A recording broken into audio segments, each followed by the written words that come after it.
The tavern glowed with a kind of warmth that seemed almost alive, lantern light dancing across beams blackened with aged shadows, stretching long across walls where sailors had carved their names with the tips of knives long gone to rust. The smell lingered heavy and familiar, a mix of smoke, brine, and the sharp tang of spiced rum, the sort of scent that clung to skin and clothes and followed a person out into the night air, carrying with it the promise of trouble and comfort in equal measure. Outside, the sea pressed close, a steady pulse against the dock pilings, waves rolling in with the slow patience of something ancient but within these four walls. The storm was held at bay by laughter and voices, and the clatter of mugs being raised high. Max leaned over the table, his grin sharp as a knife's edge, fingers brushing the rim of his tankard in idle rhythm, as though measuring the music of the room itself. He had the look of someone always watching, always calculating, the kind of man who seemed relaxed only because he had already picked out every exit in the place, already marked every stranger who might draw a blade if the night turned sour. His charm hung about him like a cloak, casual, easy, but dangerous too, the sort of smile that could buy a friend or mask a lie depending on how the dice rolled.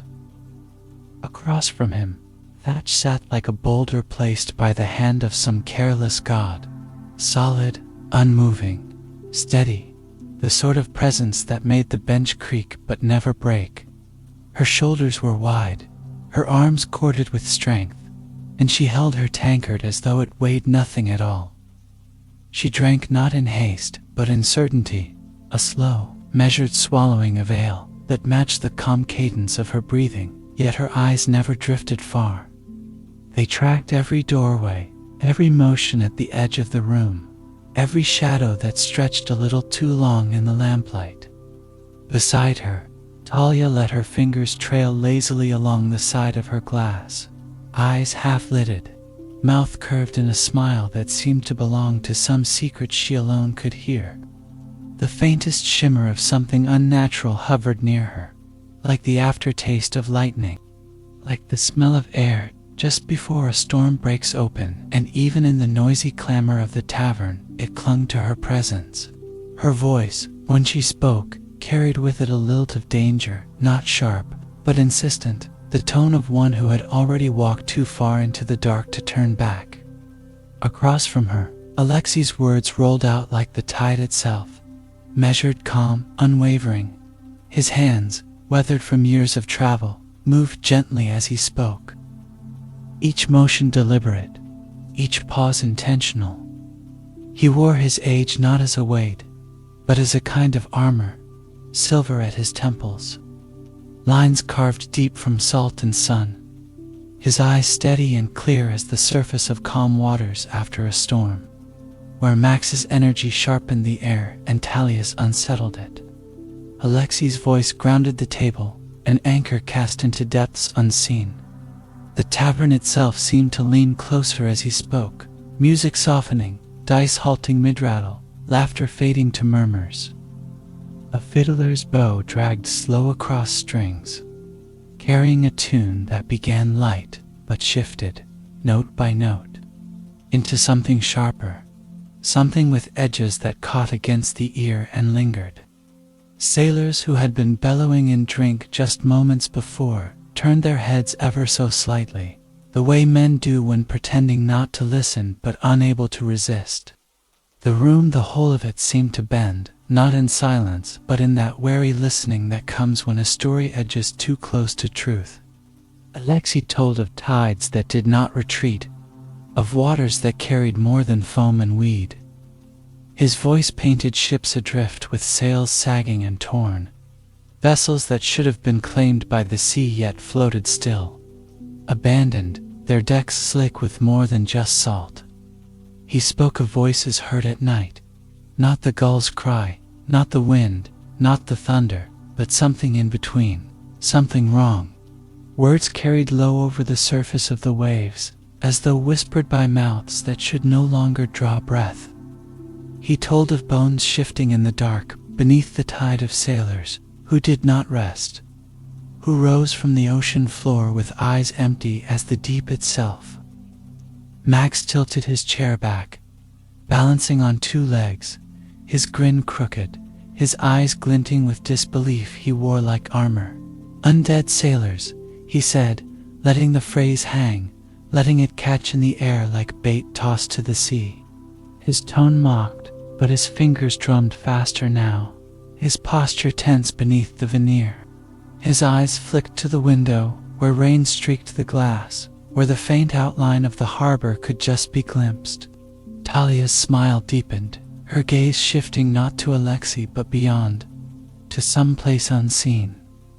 The room grew colder for a breath, the air thick, charged, carrying with it the subtle weight of something listening. "Not tales," she said softly, so softly it might have been mistaken for prayer if not for the certainty that laced each word. "The sea does not forget its dead." Her voice was a blade drawn slow from its sheath, not sharp yet, but promising it could be. Thatch set her tankard down, the sound steady, final. Her voice rumbled low, the voice of a woman who did not question the tide's pull or the weight of truth once spoken. "If the dead are walking," she said, her eyes fixed not on the table, but on the fire that burned low in the hearth, "then we are not speaking of rumor, we are speaking of war." That word war struck the table harder than any fist. It carried weight, heavier than rum, heavier than smoke. Around them voices rose again, sailors laughing, dice rattling, mugs slamming against wood. But here, at this table, silence pressed close. The timbers groaned with the weight of the sea outside. Rain pattered against the panes, and the fire cracked once, sharp, like the snapping of bone. Max's grin faltered, just for a breath, just for a heartbeat, then returned, sharper, more deliberate, as though carved into place. "And what do you expect of us?" he asked, leaning forward now, grin glinting, eyes narrow. His words carried not refusal, but invitation. The kind of invitation that smelled of danger, of treasure, of adventure too costly to ignore. Alexei's hand spread upon the table, palm rough, calloused, grounding. His voice lowered until it felt like the sea itself, speaking steady, endless, unavoidable. "The tide is rising," he said. "If it is not turned, it will not stop at the docks. It will not stop at the shore. It will reach the streets. It will climb the walls. It will take every soul who thinks themselves safe. You four together may be the only chance we have to turn it back." The lantern light flickered, shadows stretching sharp across their faces. The tavern seemed to shiver, the air thick with the weight of something unseen.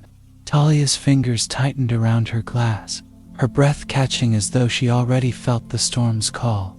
Thatch's jaw set, the strength in her silence louder than any vow. Max laughed, a short, bright sound, defiant against the heaviness pressing in.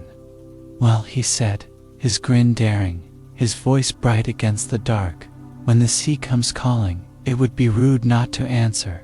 And in that moment, amid the lamplight and storm sound, the smoke and the salt, their path began. The tavern's warmth held them still for a long moment, fire crackling, lanterns swaying on their chains, rain whispering soft against the glass, as though the storm itself leaned close to listen. The story Alexei had laid before them lingered heavy in the air, heavier than the rum, heavier than the smoke, and none of them moved at first, as though rising too quickly might shatter the fragile shape of what had been spoken. Max tapped his tankard once against the wood, not in jest, not in mockery, but in thought, the hollow sound carrying through the din of voices that rose once more around them. His grin lingered, sharp and sure, but his eyes betrayed him, restless, darting, searching, weighing the truth of Alexei's words against the rhythm of his own pulse.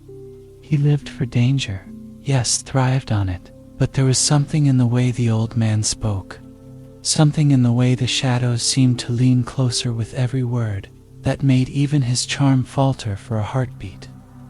Thatch shifted slow, deliberate shoulders rolling back. Tankard set aside with careful ease, the wood groaning beneath her weight. She did not speak at once. She did not need to. Her silence long enough that when she finally did, the sound of her voice landed like stone upon the table. "If it is true," she said, each syllable heavy, measured, "then the docks will not hold. The ships will fall first, then the harbor, then the streets. And if the dead rise with the tide," she paused, breath low, steady, "then none who stand unprepared will stand long at all." Talia's smile curled at the edges, her gaze fixed not on Alexei, not on Thatch, but somewhere far, far beyond the tavern, beyond the storm, beyond even the horizon.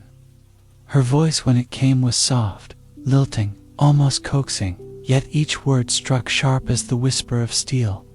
"The sea remembers," she said, her fingers tracing along the rim of her glass, drawing slow circles that seemed to stir the air itself.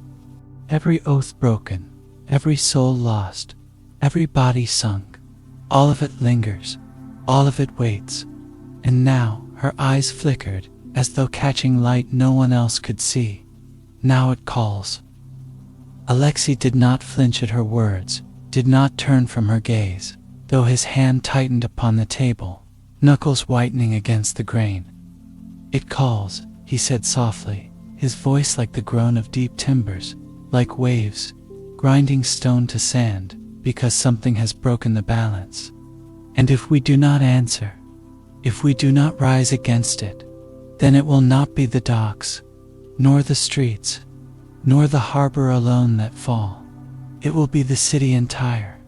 It will be every life that clings to these shores." Max leaned forward, then his grin returning, bright, reckless, though his fingers tapped a restless rhythm, though his eyes betrayed the truth of his unease. "Then tell me," he said, his tone sharp with challenge, though threaded with thrill. "What is it you want of us? We are four, not an army. We are blades, and wit, and steel, yes, but we are not the tide, we are not the storm." His grin widened, teeth flashing in the lamplight. "Or is it you expect us to cut down death itself? For a breath, for the space of a heartbeat?" Alexei did not answer. The tavern around them seemed to still once more, the fiddler's bow catching on a note, the dice clattering to silence, the laughter dimming into uneasy murmur. Then at last, Alexei spoke, his words low, steady, deliberate. "I expect you," he said, his gaze sweeping across them, sharp as the edge of a blade, "to seek the heart of the storm. I expect you to find the hand that stirs the drowned.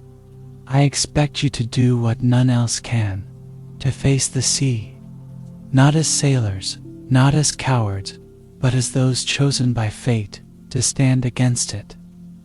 Talia's smile sharpened, her eyes glinting as though with stormlight, and she leaned closer, voice dropping to a murmur that seemed to echo in the spaces between their breaths. "Fate chooses nothing," she whispered, though her tone carried no denial, no resistance, only the thrill of inevitability. Thatch's fist met the table with a dull thud, steady, sure, like a hammer striking stone. "If the docks fall, the city falls. If the city falls, we fall with it." She turned her gaze to Max, steady, unwavering. "You can grin all you like, but you know as well as I that if we turn from this, there will be no place left to run." Max's grin faltered once more, then returned, sharper, more deliberate, carved into his face like steel into stone. "Then we go," he said. Words quick, reckless, but beneath them, a certainty that rang true.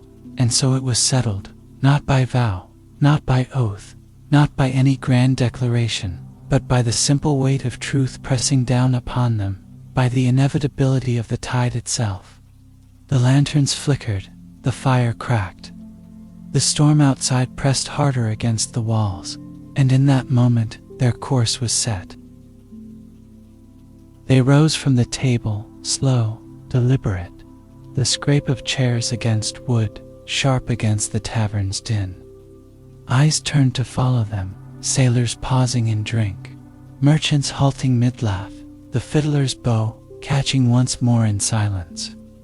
4 figures in the lamplight: rogue, warrior, witch, and seer, stepping out from warmth into the teeth of the storm.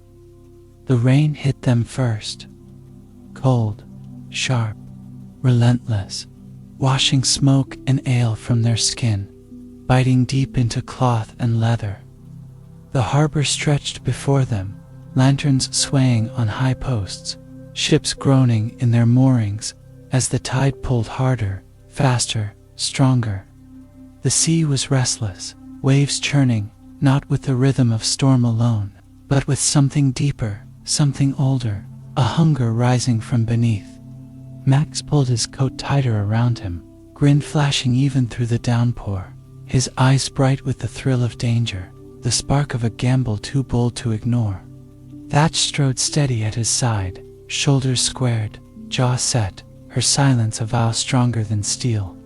Talia tilted her face to the rain, eyes half closed, lips curved in that secret smile, as though each drop carried with it a word from the deep.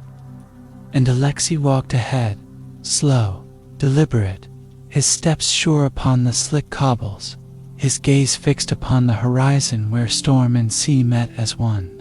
The tide roared louder, waves slamming against the pilings, spray rising high into the air. Somewhere beyond the dark curve of the bay, a shape shifted too far to see clear, but vast, heavy, wrong. A shadow upon the waves, a whisper in the rain, a promise in the thunder. And still, step by step, they walked toward it. The storm thickened around them, wind tearing through the rigging, rain hammering the cobblestones, the air itself alive with salt and roar. The harbor's lanterns flickered weak against the darkness, their flames bending low, sputtering, straining, as if the night hungered for every light, every warmth, every fragile flame. Ships groaned at their moorings, ropes straining, sails snapping, timbers creaking deep like bones under weight. The tide surged harder, pulling not with storm alone, but with something deeper, darker, a rhythm that did not belong to wind, nor wave, nor storm. Max walked at the front now, coat pulled tight, grin cutting sharp against the storm, though his eyes darted quick, restless, measuring every shadow, every shape upon the water. He thrived on danger, he lived for the gamble, the thrill of the impossible, but even he felt the shift in the air, the wrongness pressing close like breath on the back of his neck. Still he smiled, still he strode forward, because that was who he was, and he would not let the others see hesitation in him. Thatch followed close, steady boots striking firm against slick stone shoulders, broad enough that the storm seemed to break against her rather than through her.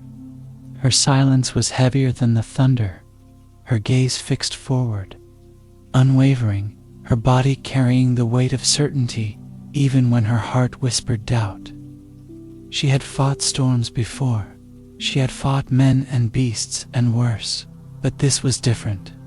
The sea did not roar like this without reason, and if the dead had risen, if the drowned truly stirred, then no steel alone would be enough to hold them back. Talia trailed them with a strange ease, her face lifted to the rain as though it spoke to her, as though each drop whispered a word meant only for her ears. Her lips curved in that half-smile again, eerie, secret, knowing, and her fingers moved slow at her sides, tracing signs, pulling threads of something unseen into her palm.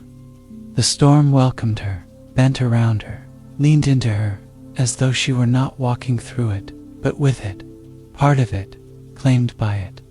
And Alexei, old, weathered, steady, walked like a man who knew the storm, who had seen it rise before, who had felt it swallow men whole, and still lived to tell of it.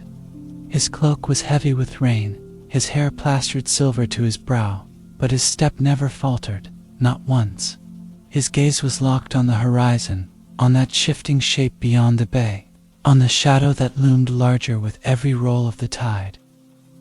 They reached the docks. Boards slick, ropes thrashing, gulls shrieking as they fled inland. Lanterns swayed violently, chains clattering, light flashing quick across the surface of the sea. And there, between the crash of waves, between the boom of thunder, they saw it. A ship black against the storm, sails torn but still full, hull broken but still afloat, drifting closer, closer with no hand upon the wheel, no voice upon the deck, no life upon her at all. The sight held them still, breath caught, words frozen, the storm itself seeming to hush for a heartbeat, as if waiting, as if watching. Then the sound came low at first, deep, muffled, then rising, louder, sharper, closer, a chant, not human, not natural, the sound of many voices speaking as one, rising from the water, from beneath the tide, from the drowned themselves. Max's grin faltered, only for a breath, only for a heartbeat, then returned, sharper, forced, reckless. "Well," he said, his voice carrying just loud enough over the storm, just enough to be heard. Seems Alexi's tale was not just ale and rumor after all. His tone was light, but his hand went to his blade, all the same fingers curling tight around the hilt, knuckles pale in the lantern light. Thatch's hand fell to the haft of her weapon, steady, sure, her silence an answer louder than any words. She stepped closer to the edge of the dock, eyes narrowing against the spray, gaze fixed upon the ship as it drifted nearer, nearer still. Talia's smile widened, her fingers twitching as though tugging at threads only she could see, her voice slipping soft between the thunder, carrying words that did not belong to any tongue spoken by the living. The air around her shimmered faint, bending, trembling, as though the storm itself bent to listen. And Alexei, his voice cut through the storm once more, steady, unyielding, heavy as stone. "This is only the beginning," he said, his words not warning, but truth. "If they come to the harbor, if they breach the docks, then every street will flood with them. We cannot let this ship reach the shore." The decision landed like thunder. No room for doubt, no time for hesitation. Thatch stepped forward first, her weapon raised, her stance wide, ready. Talia's hand lifted, power humming faint between her fingers, the storm tightening around her like a cloak. Max drew his blade with a flourish, grin sharp, eyes bright with reckless fire. And Alexei, he raised his voice in chant, old words, deep words, words that carried weight enough to shake the boards beneath their feet.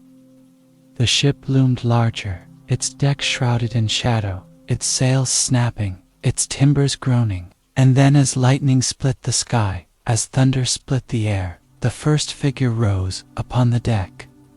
A sailor, or what had once been a sailor, skin pale, swollen, water dripping constant from his mouth, his eyes hollow, his hands clutching rusted steel, still slick with brine. Behind him, more shapes stirred, rising, lurching, dragging themselves upright. The drowned dead row upon row, deck upon deck, staring with eyes that no longer saw, mouths opening in sound that no longer belonged to life. The chant rose louder, voices layered, overlapping endless, and the ship struck the dock with a shuddering crash. Wood splintered, lanterns burst, rain drove harder, and from the deck, from the sea, the dead began to pour. Max was first to meet them, blade flashing in the stormlight, grin wild, reckless. He moved fast, too fast, his strikes sharp, precise, cutting down the first of the drowned before its rusted blade could rise. Water sprayed, brine spilling across the dock, and still he grinned. Still he laughed, though the sound was sharp, fierce, edged with something more desperate than he would ever admit. Thatch moved next, her weapon heavy, sure striking with the force of a storm against stone. Each blow broke bone, shattered rotted timber, sent the drowned tumbling back into the sea. She fought steady, tireless, her stance unbroken, her breath even, despite the storm's weight. She did not laugh, she did not grin, but her silence roared louder than thunder, her strength carrying the weight of every soul behind her. Talia's voice rose above the storm, chanting words older than the docks, older than the city, older even than the sea itself. Her hands wove light and shadow, both storm bending, rain slowing, lightning striking not at random, but at her will. Each word twisted the tide, each gesture bent the air, and with every breath, the drowned faltered, their steps slowed, their chant breaking into shrieks. And Alexei, his chant grew louder still, deeper, heavier words, carrying power not of flame nor storm, but of earth and root and stone. His voice struck through the storm, through the dead, through the night itself, steady, anchoring, unyielding. And where his words touched, the drowned shuddered, faltered, stumbled, held fast against the dock, as though bound by chains unseen. But still they came, wave after wave, climbing, reaching, striking, their bodies broken, their blades rusted, their voices endless. The dock shook with their weight, the sea frothed with their number, the storm screamed with their rage, and through it all, steel clashed, voices rose, lightning struck, and 4 figures stood unbroken at the heart of it, and above them unseen, but felt the tide itself shifted. The storm did not relent, it howled louder, lashed harder, pressed down with weight enough to make even breath feel stolen. The docks shuddered under the weight of the drowned timbers, splitting, chains snapping, lanterns falling one by one into the churning sea below. Each spark hissed out into darkness, swallowed quick, devoured, until only the lightning above and the glow of strange pale eyes lit the chaos. Max danced through it, blade flashing, coat whipping, grin set sharp as steel, each movement reckless yet precise, as though he had chosen this storm, as though he had asked for nothing more than the rush of brine, the hiss of blade, the sting of salt in his eyes. His laughter cut through the drowned chants, quick, jagged, alive, but beneath it there was an edge, a note tight and strained, as though each laugh was forced sharper to keep the fear at bay. His boots skidded slick against blood and seawater, his strikes fast, reckless showman's flourishes meant to mock death, even as death pressed closer with every crashing wave. Thatch moved differently, slower, heavier, each strike a hammer, each step an anchor, her silence deafening beside Max's wild noise. She swung with force enough to split bodies, to tear through bone and barnacle both, her strikes not just cutting but breaking, ending. Her breath came even, her gaze unbroken, her will not bent by storm, nor drowned, nor chant. She was a wall upon the dock. Where she stood, the line held. But even walls feel weight, even stone feels strain, and her shoulders bore it all.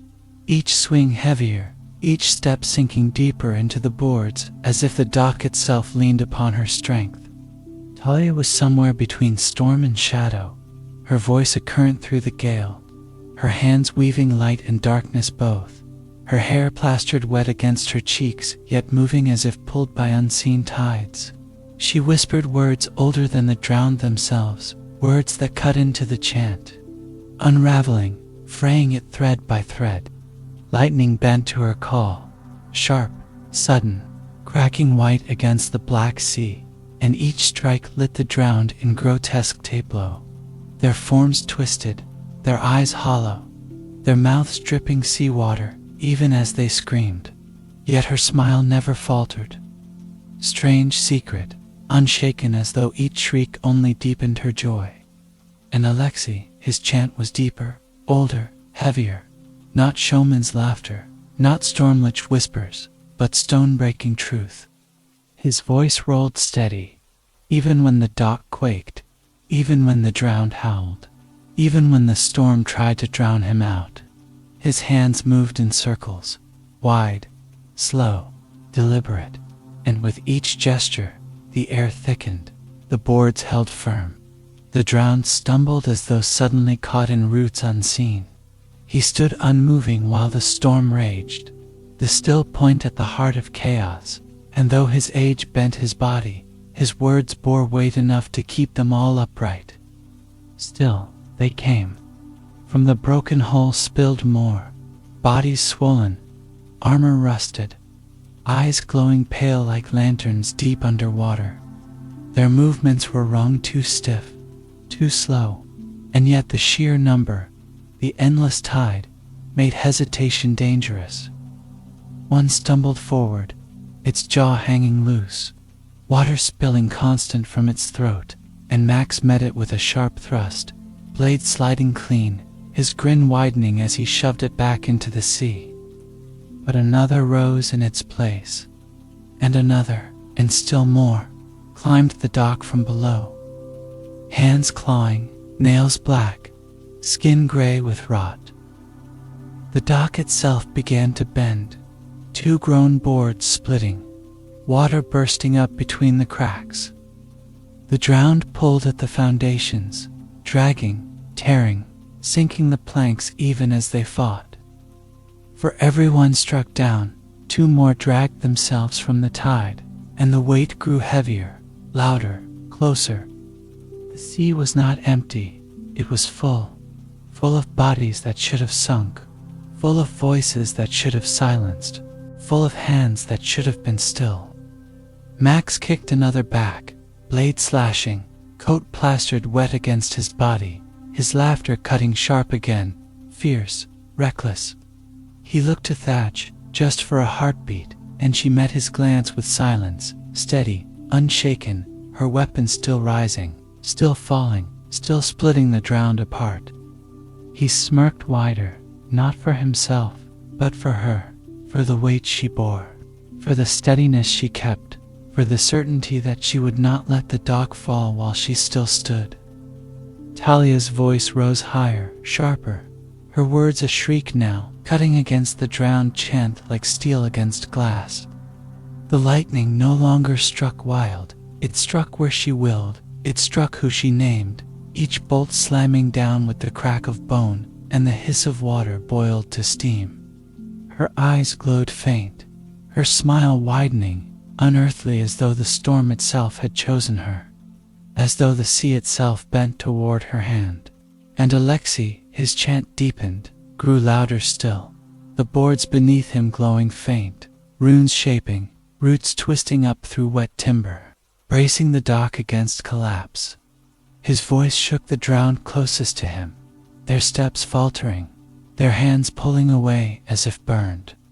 He did not move, he did not falter, he simply held, anchored, rooted, his words alone a wall strong enough to keep the sea from claiming them all. Yet even as they held, even as steel clashed, as storm bent, as chant deepened, a new sound rose from the ship, not the chant of the drowned, not the crash of wave, nor the boom of thunder, but a voice, one voice, singular, deep, female. The tone rolled low, carried high, rising through the chaos, cutting clean through every other sound. A voice that was not spoken with breath, but with tide. The drowned faltered, their chant shifted, their steps slowed, as though waiting, as though listening. Even the storm itself seemed to pause, rain lessening for a heartbeat, thunder holding in its chest, lightning stilling above the sea. The voice carried across the water, across the dock, across their very bones. It was not command, not plea, it was declaration. Talia froze, her smile faltering for the first time, her words cutting short.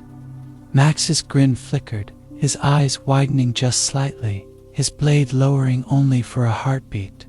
Thatch's stance held, but her breath caught sharp, her shoulders tight, her eyes narrowing against something unseen. And Alexei's chant broke, his voice cutting out midward, his hands trembling as though struck by cold deeper than storm. The drowned did not move, not forward, not back. They stood still, dripping, groaning, staring with eyes that glowed brighter now, lit by something greater than themselves. The voice spoke again, low, deep, endless, and the tide surged with it. Waves slamming harder against the dock, water rising higher up the boards, the sea itself responding like a creature answering its master's call, and then silence. The storm hushed, the rain slowed, the thunder ceased, the lightning vanished. The drowned stood still. The ship loomed black against the dock, its torn sails hanging limp now, its broken timbers creaking low, and across the water, faint but visible, a glow. Not lantern light, not lightning, not fire, a glow beneath the sea. Deep, low, green, pulsing, slow, steady, alive. Alexei spoke first, his voice broken, rasping, fear at last threading through. The drowned queen, he whispered words, half prayer, half curse. She stirs. And with that, the storm broke again, harder, louder, stronger. The drowned surged forward once more, their chant renewed, doubled, louder, and the dock groaned beneath the weight, shuddering, breaking as though the sea itself had decided no harbor, no haven, no living soul would remain untouched. The dock screamed, timbers splitting, ropes snapping, lantern posts tearing free, the whole length of it, shuddering beneath the weight of the drowned tide. Water surged higher with each heartbeat, sweeping over boots, soaking hems, dragging blood and brine into one red-black wash that stank of iron and rot. The storm above pressed harder, thunder rolling endless. Lightning carving brief, brutal images of faces, twisted mouths open, eyes glowing, fingers clawing, a vision gone again before breath could catch. Max staggered as the boards beneath him tilted. One hand clutched the slick railing, the other still holding steel. His grin, sharp but thinner now, tighter, strained against the pressure building in his chest. He spun, blade flashing, cutting another down, the corpse falling heavy, dragging more water up with it. Yet his eyes kept darting to the others, not just to the drowned. He saw Thatch's shoulders heaving, her swings slower, heavier. He saw the way. Talia's smile faltered only between words. The flash of exhaustion quickly hidden. He heard Alexei's breath, ragged now, his chants shorter, clipped, nearly drowned out. Max forced another laugh, louder this time, reckless, desperate, a sound meant to keep the tide of fear from taking hold. Thatch braced herself against a splitting post, her weapon rising, falling, each blow a crack of thunder in itself. She stood rooted, shoulders squared, her breath controlled, though the weight pressed heavier each moment. When the dock tilted, she shifted without breaking rhythm, her strikes clean, her footing certain, yet beneath that certainty, her chest ached, her arms burned. She had become a wall here, immovable, unbroken, and she knew walls eventually fall. But still she swung, still she held, still she bore the weight for them all. Talia's hands trembled now, just slightly, her words quick, sharper, edged with a note almost frantic. Lightning still came when she called it, but it struck wilder, less precise, each bolt more raw than shaped. Her hair clung wet to her face, her lips pale, her smile curling even wider as her strength thinned, as if smiling could keep her steady, as if joy could be weapon enough. She whispered to the storm itself, to the tide itself, her words half laughter, half plea, and still the storm answered. Still the sea bent. Yet even she felt the voice beneath, the deeper voice, the one not hers, not mortal, the drowned queen's echo rising louder, filling her chest with cold that no lightning could warm. Alexei fell to one knee, his hand pressed flat against the splitting boards, his other trembling as he carved sigils into water itself, desperate, frantic. His voice cracked, faltered, caught again, rose deeper, only to break once more. Each word grew heavier to speak, as though dragged down by chains unseen. Yet he did not stop. He could not stop. His chant was all that kept the dock from giving entirely, from sinking beneath the weight of storm and corpse. His voice carried no joy now, no strength, only necessity, only fear kept at bay by sheer will. The drowned surged again, their chant echoing, louder, stronger, weaving perfectly with the deeper voice beneath the sea. Their hands clawed, their teeth snapped, their bodies pressed heavier and heavier, and the dock bowed, cracked, broke. With a shuddering scream, the boards gave way, one section collapsing, spilling drowned and living alike into the black water below. Max reached instinctively, grabbing rope, grabbing arm, anything within reach. His laughter gone now, replaced by a sharp curse. His eyes wide as he pulled one fisherman back from the edge. The man's face was pale, his eyes wild, his breath broken with terror. Max shoved him toward shore, blade flashing again to cut down another that leaped from the sea. He moved fast, too fast, slipping, sliding, laughing again, but now it rang hollow, harsh, thin. His blade clanged, his boots thudded. He kept moving because stopping meant sinking.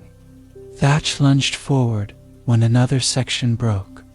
She caught two children by the scruff of their soaked shirts, dragging them back, her weapon abandoned for that heartbeat. The drowned surged toward her exposed side, and she turned, shoulders blocking, body shielding, the blow landing hard against her arm. Pain split through her sharp, heavy, but she did not falter. She shoved the children toward shore, turned back, and took her weapon up once more. Her jaw clenched, her breath ragged, but still she stood, still she held. Talia screamed laughter into the storm, voice high, broken, ecstatic, lightning shattering the night around her, striking again and again until the air itself burned. Her eyes glowed faint, her body shaking. She staggered, but she smiled wider, her joy sharpened into madness, her will burning through exhaustion. The drowned shrieked as her lightning tore them apart. Their bodies split. Their eyes burned out, but still more came, always more, endless tide, endless chant. Alexei forced himself upright again, his knees shaking, his back bent, his voice breaking with each word. He spat blood, wiped salt from his eyes, and carved another sigil with trembling hand. The air thickened again, the dock braced, the boards held just enough longer. He whispered names older than the sea, names heavier than stone, names he had not spoken in decades, names that burned his throat raw but kept the drowned from claiming them. Still the voice came deeper, closer, not from the ship now, but from beneath. The glow grew brighter, pulsing, steady, alive. The drowned no longer moved wild, they moved together now, in rhythm with the voice, each step perfectly timed, each strike perfectly placed. They were no longer a tide. They were an army, commanded, certain, and still they came. The townsfolk screamed, fled, tripped over broken boards, clawed their way toward shore.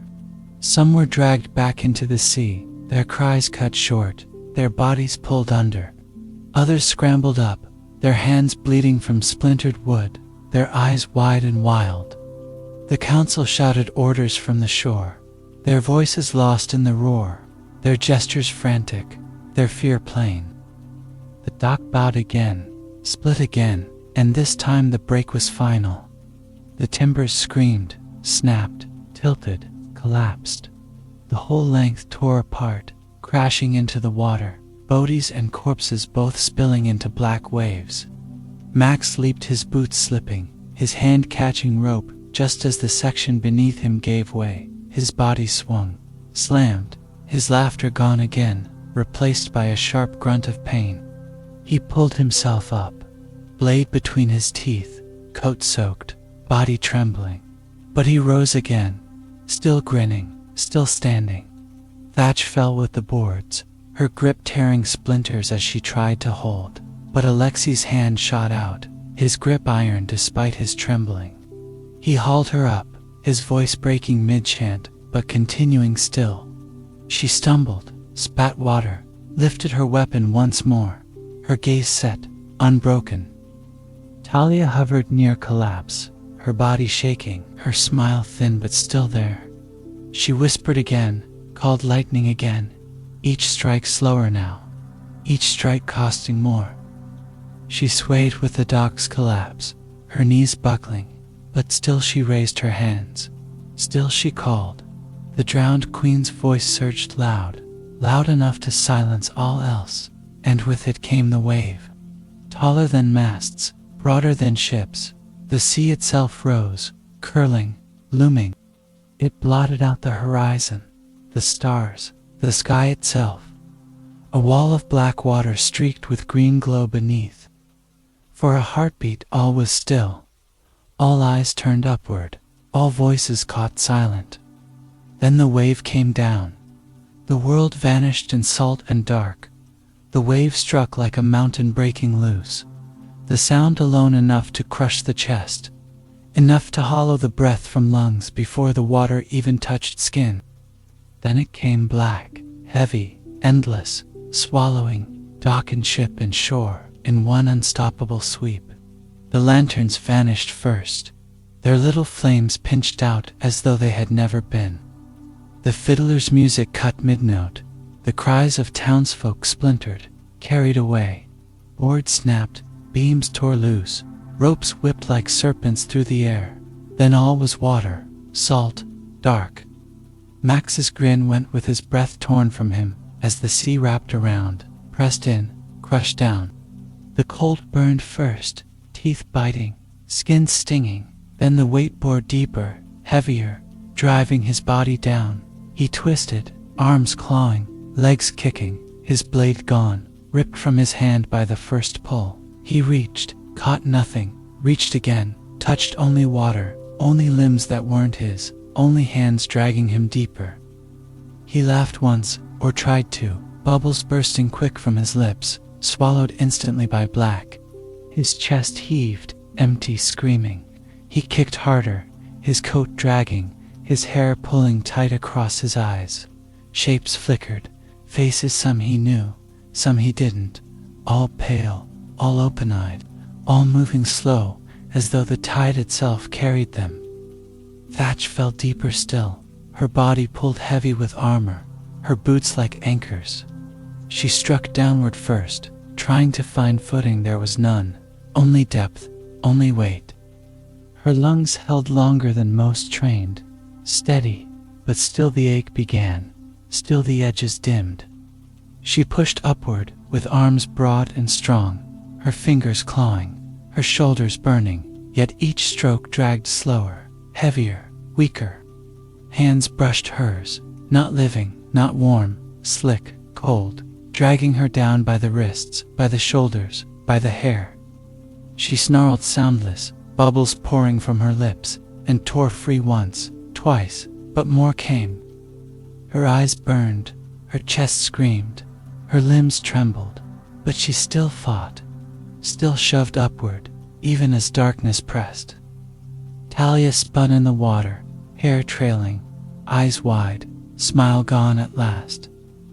Lightning sparked around her even here, faint, wild, harmless, in the weight of sea. Little arcs that flickered from her hands to nothing.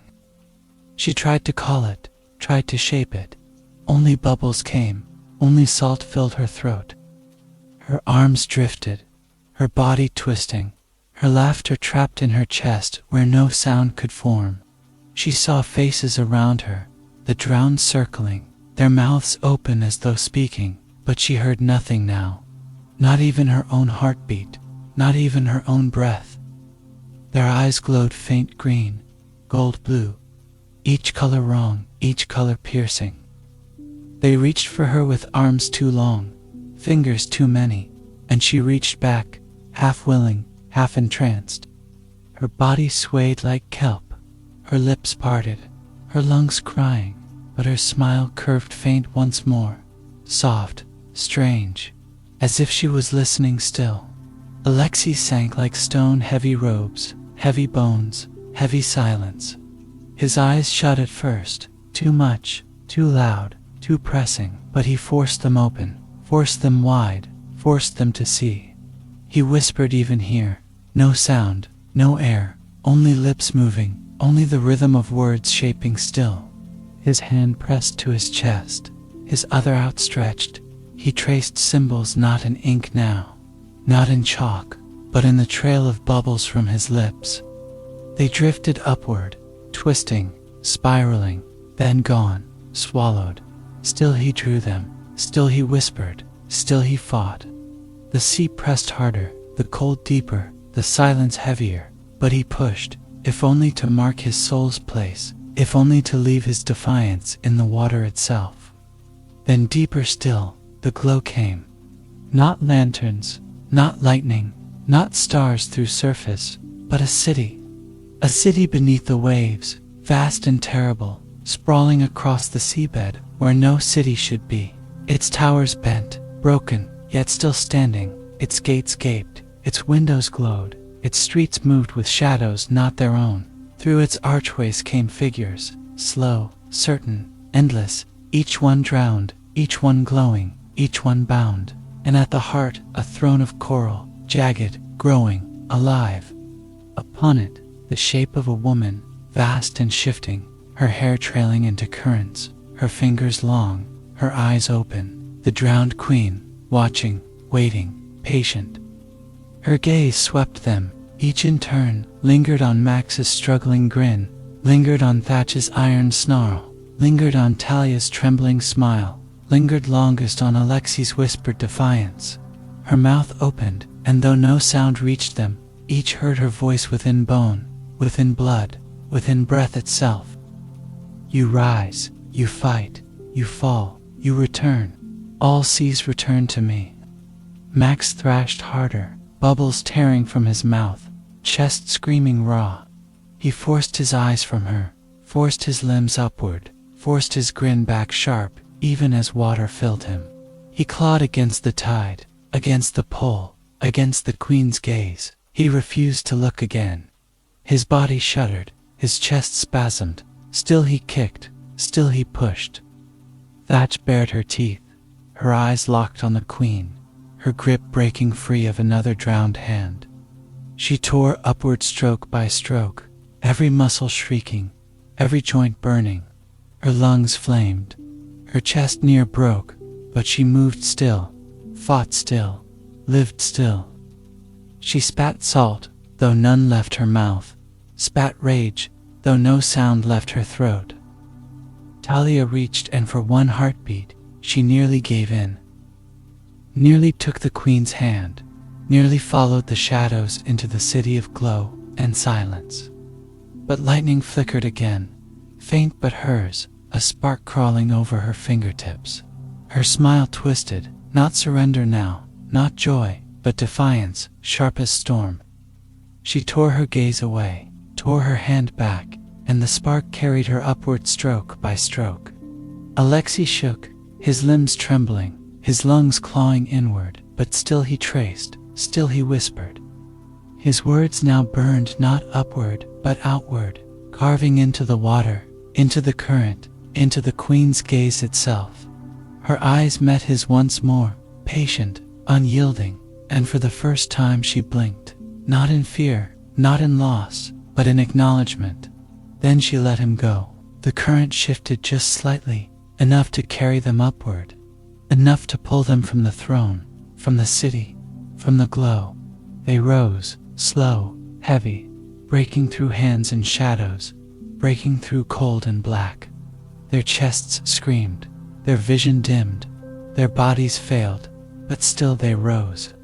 Max broke first, his body bursting into air, his gasp sharp, ragged, tearing salt and life into his chest. He coughed, sputtered, choked, then laughed, sharp, harsh, alive. His hair plastered, his eyes wild, his grin bloodied, but he breathed, and he lived. Thatch broke next, her roar tearing from her throat the moment air returned. She coughed, spat, dragged her arms against water until she found driftwood, until she clung to something that held. She heaved breath after breath, her chest aching, her arms burning, but she lived, and she held.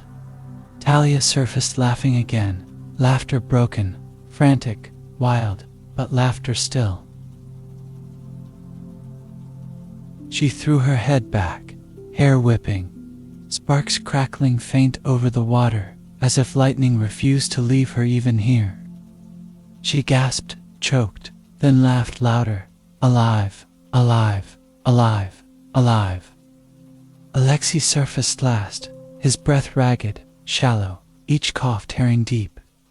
He clung to a board, his hands trembling, his lips still shaping words between gasps. He looked back once, only once, and the glow beneath had dimmed, but not gone. The Queen still watched, distant, patient, certain. They drifted together, clinging, coughing, gasping, dragged slow toward shore by tide that now pulled gentle, too gentle, as though mocking. The docks were gone, the ships broken, the town scattered. Fires burned where lantern oil spilled across waves. Screams echoed faint from shore, yet they breathed, battered, broken, shivering but alive. And beneath the city still glowed. They washed ashore slow, dragged not by strength, not by choice, but by the tide itself, pulling gentle now, as though mocking, as though it relished carrying them, broken, battered, half drowned, onto land. The sand rose beneath them by inches. Grit against cheek, grit in teeth, grit under fingernails. Max was the first to drag himself forward, coughing, laughing through the choke, his chest heaving, his arms shaking. His grin returned in jagged fragments, bloodied lip, salt and beard, yet still a grin, wide, wild, refusing to break. He rolled onto his back once, arms spread. The night sky above him blurred and spinning. Stars swam where waves had been, sharp, cold, endless, and for one breath, one heartbeat. He laughed at them as though he'd beaten them too. Thatch crawled up next, her armor dragging like anchors, her arms trembling under weight too great.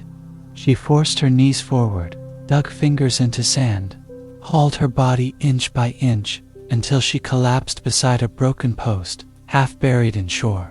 She spat seawater, wiped her mouth with a fist, coughed deep, and then sat straight, despite the pain in her ribs, the fire in her lungs. Her eyes found the dark horizon, still broken by flame and smoke, still echoing with screams and splintered wood. She said nothing, but her teeth ground, her jaw set, her breath came steady, measured, ready still to fight if another wave dared. Talia staggered up in fits, half crawling, half dancing through the shallows. Her hair clung to her cheeks, her dress shredded and trailing, her skin glowing faint from sparks that refused to die even now. She laughed with each step, though laughter twisted sharp, bitter, wild. Her voice cracked, her chest raw, but laughter came still. She spun once on her knees in wet sand, arms out, sparks crawling up her wrists like bracelets of storm. Her eyes lit wide, drinking in the sight of wreckage, of ruin, of flame, and she whispered between gasps, "Beautiful, terrible, but beautiful." Then she fell forward, caught herself with palms pressed into earth, gasped again, then laughed again, softer, stranger, like waves breaking in her throat. Alexei reached shore last, carried, not walking, his fingers hooked on driftwood, his lips still shaping fragments of prayer, though no sound came between coughs. He collapsed where tide left him, sprawled face down until his body shook, then rolled, then coughed ragged streams of seawater into sand. He lay flat, eyes closed, chest trembling, lips moving still, words fractured, prayer unfinished. voice broken but not silenced. When his eyes opened, they glowed faint with the reflection of fires inland, and in their depth sat both despair and defiance. A man who had seen too much and yet refused to stop seeing. The cove no longer stood as it had. My-eyed cove, once noise and trade, laughter and coin, now broke open like a ship run aground. The docks were shattered, beams jutted up like ribs from a corpse. Lanterns scattered and dimmed, ropes tangled across wreckage, boats splintered and sank, masts leaning half submerged. Houses near the waterline buckled, their frames cracked, their doors torn loose, their hearths drowned. Fires burned where oil had spilled and caught, their smoke drifting heavy through night air. Screams still rose, some human, some not. The tide dragged bodies back and forth, some lifeless, some not quite still, some moving with wrongness in their limbs. Max pushed himself up to sit, his laughter cut short as he saw it whole, as his eyes traced ruin and flame. He wiped his mouth with the back of his hand, looked once at Thatch, once at Talia, once at Alexei, then grinned again, bitter this time, sharp with defiance. "Well," he rasped, voice rough, "she didn't win, not yet." Thatch's head turned slow, her eyes narrowing, her shoulders squaring, though each movement carried weight. She planted a hand in sand, then her other, then pushed herself onto her knees, rising inch by inch, though her body screamed. She looked not at Max, not at Alexei, not even at Talia, but at the water. At the black horizon where the glow beneath still lingered faint, where the drowned city breathed unseen. Her voice came low, steady, each word pulled raw from lungs, still torn. "She waits. She'll come again. We're not finished." Talia crawled closer, falling into sand beside Max with sparks still crawling faint across her knuckles. She leaned back on her elbows, laughter quieter now, stranger, breathier. Her eyes danced wild even in ruin, even in pain. She whispered, almost sang. She spoke, didn't she? You heard her, I heard her, I felt her, inside bone, inside blood. She's not gone, never gone, she wants us still. Her smile curved wide, half joy, half dread, and she looked not to water, but to stars, as though they too had become her stage. Alexei dragged himself upright with effort heavy as stone. His breath rasped, his hands trembled, but still he sat, still he lifted his head. His lips shaped words soft, words broken, words tired, but words nonetheless. She waits, yes, but she saw us, each one of us. She does not forget. But nor will I, nor will we. His gaze found the others, sharp, steady, piercing even through exhaustion. The sea took, but we return. The sea demands, but we answer. She is queen, but we are not hers yet.